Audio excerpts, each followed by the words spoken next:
DIY terrace. Oh, do it yourself. Terrace for spring. Yan. Update. Yan ang ginawa nila sa Bougainvillea. Yan. May ano siya. Anong tawag dyan? Balag. Balag, balad. Balat. Balat mo, maitim sa puwet. Yan. DIY. Puting blocks. Yan. Kung maalala nyo guys, dati ano lang yan. Ganito. Yan, ganyan. So, nilalagyan nila ngayon ng blocks. Yan. Kasi, usually, dito kami nagla-lunch during weekends.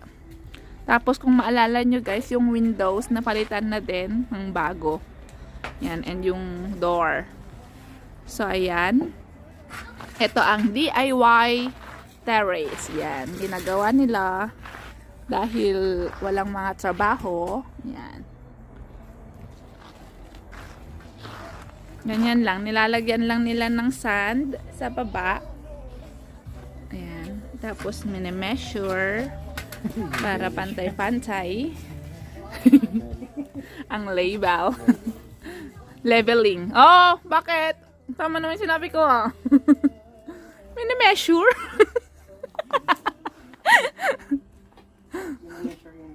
Yung level. Oh, tama naman ah. You're making me a joke. Tapos eto naman si Ante nagdidilig para ma-absorb ng mga spaces yung sand. Yan. O, diba?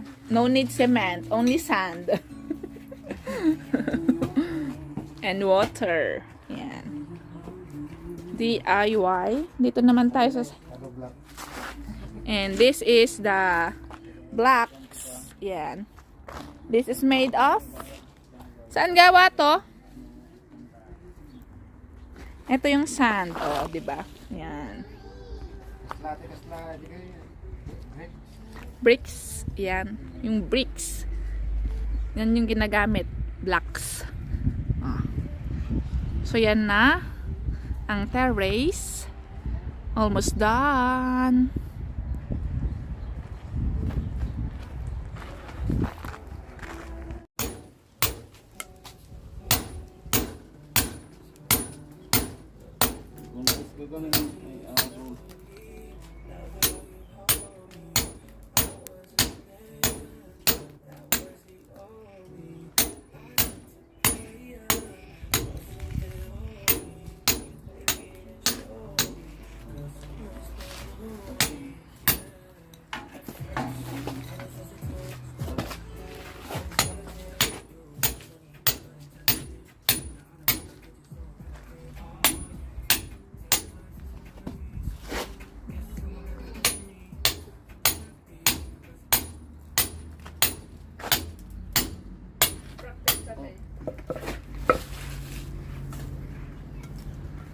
Guwapo. Ngayon, mas kakin na.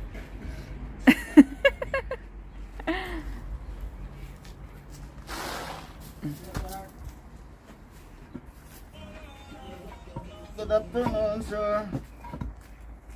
They're playing with the pond. Say hi! Hi. Oh, yan.